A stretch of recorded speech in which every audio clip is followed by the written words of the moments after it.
Et salut les mordus, bienvenue pour ce premier épisode sur la série de la T7 de Cyril. Alors, on n'en parle pas plus et on se retrouve directement dans son showroom.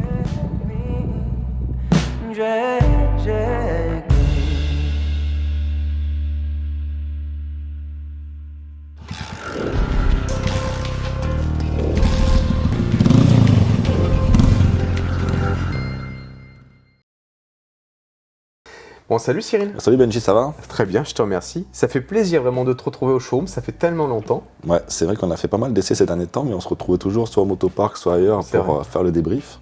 Et ça fait plaisir de se retrouver ici. Surtout pour un épisode particulier quand même. C'est ça. Alors, pour faire simple, Cyril a eu l'occasion d'acheter une moto il y a maintenant un peu plus d'un an. Une T7. Un an et 3 mois maintenant. 1 an et 3 mois. Donc une T7. Et on voulait depuis tout ce temps-là, on voulait vous faire un épisode dédié à l'évolution que tu lui as apportée parce que tu es parti de la base que vous avez pu découvrir en images dès le début jusqu'à ce qu'on vous montrera à la fin de cette première partie. C'est ça. Après, je pense que c'est important de le faire aussi peut-être que maintenant parce que 1 an d'utilisation, 10 000 km et énormément d'évolution sur la moto. Tout à fait. Donc c'était peut-être bien aussi de le faire maintenant et peut-être pas 6 mois en arrière parce qu'il y a eu beaucoup d'évolution sur cette moto. Tu veux dire qu'on a été bon alors ? Je pense que le timing, il est parfait. Il est parfait. Bon, on a de la chance alors au final.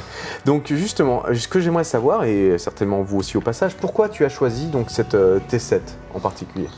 Parce que je pense qu'elle correspondait bien à la façon dont je voulais rouler. J'avais des motos au showroom pour faire de la route, donc ça, il n'y a pas de souci.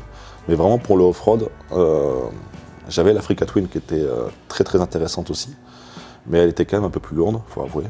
Et la T7, vraiment déjà le look, on a les motos du Paris-Dakar, clairement.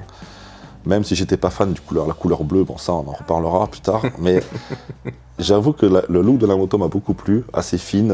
Vraiment, ça faisait vraiment moto un peu, ça faisait un genre d'enduro, mais pour la route. Et très très surpris de cette moto, je suis allé rouler un peu avec. Et même si tu vois, c'est pas une routière, parce que quand on est allé dans les Alpes par exemple, on a fait 14 heures de moto. Ça va très bien quand même, ça suffit. Oui, t'as le confort qu'il fallait pour les routes qu'on prenait. 74 chevaux, c'est un bicylindre, ça marche très très bien. Par contre, dès que tu rentres dans les chemins, c'est un régal, quoi. Vraiment la partie cycle, la hauteur de selle, tout est fait pour faire du chemin. Et je me suis vraiment...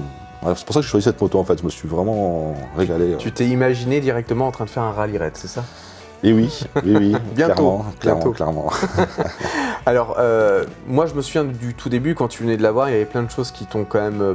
pas forcément, tout ne te plaisait pas, il y avait des petits défauts. Quels sont les défauts qui ont été les plus marquants pour toi ? C'est vrai que quand je l'ai récupéré, il y avait des petits défauts que j'avais ressentis, mais dans ma tête j'avais déjà des idées pour la modifier, donc c'était pas vraiment des défauts, c'était des trucs à améliorer en fait. D'accord, très bien, oui. Donc effectivement, il y avait la selle qui n'était pas extraordinaire, je trouvais que c'était... il y avait des améliorations à faire là-dessus, clairement. Le réservoir, parce que comme on roule ensemble régulièrement, et toi avec ton Panzer, là, forcément, il me fallait beaucoup plus d'autonomie. Donc forcément, il fallait que je change quelque chose pour avoir plus de litrage au niveau de l'essence. Bon, forcément, les pneus, bon, ça c'est normal, on avait les STR d'origine. C'est logique. Donc j'ai fini le rodage avec, mais je les ai changés de suite. Deux petits détails aussi par rapport à la démultiplication. J'ai voulu changer un peu pour avoir un peu plus de puissance à bas régime, quitte à perdre un peu en haut régime, mais il n'y avait aucun intérêt sur cette moto, donc je préfère avoir plus de couple à bas régime.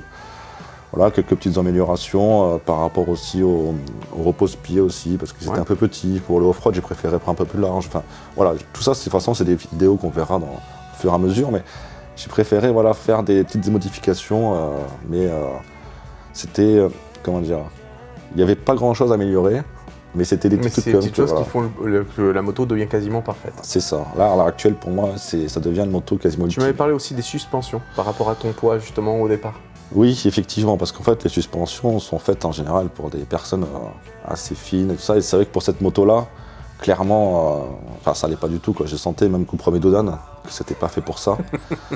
Donc, c'est vrai que j'ai pas mal de connaissances et on a travaillé sur des suspensions adaptées pour mon poids et pour le off-road surtout, parce que quand tu roules sur route ou en off-road, ça n'a rien à voir, les détentes, les suspensions avant, suspensions arrière. Donc, on a vraiment travaillé là-dessus, quoi. Écoute, ça me paraît intéressant. Alors pour vous faire comprendre, il va y avoir toute une série d'épisodes sur cette T7 où on va vous présenter chacune des évolutions que tu as pu mettre en place au fur et à mesure. Donc vous aurez un peu les intervenants, ceux qui ont fait les choses, les pièces qui ont été fournies et autres, et pourquoi il a choisi ces pièces. Ce sera des épisodes relativement courts, hein, comme à chaque fois. C'est ça. Donc vous allez découvrir tout ça et je pense que ça va certainement vous plaire. Dans tous les cas, moi je ne pouvais pas vous laisser sur cette vidéo en vous laissant les images que vous avez vues au début qui sont faites avec un téléphone portable, parce qu'à l'époque je filmais au téléphone portable, c'est pas possible pour moi, donc ce que je vous propose c'est de découvrir tout de suite ta T7 en l'occurrence, ou sa T7, mais aujourd'hui pour vous montrer la finalité, et après on reviendra dans tous les détails dans les prochains épisodes. Ça te va ? C'est plus la même, ça c'est sûr. Ouais, non, elle a changé un peu. On fait comme ça ? Allez, Allez, à bientôt. ciao, et bon visionnage à vous. Ciao.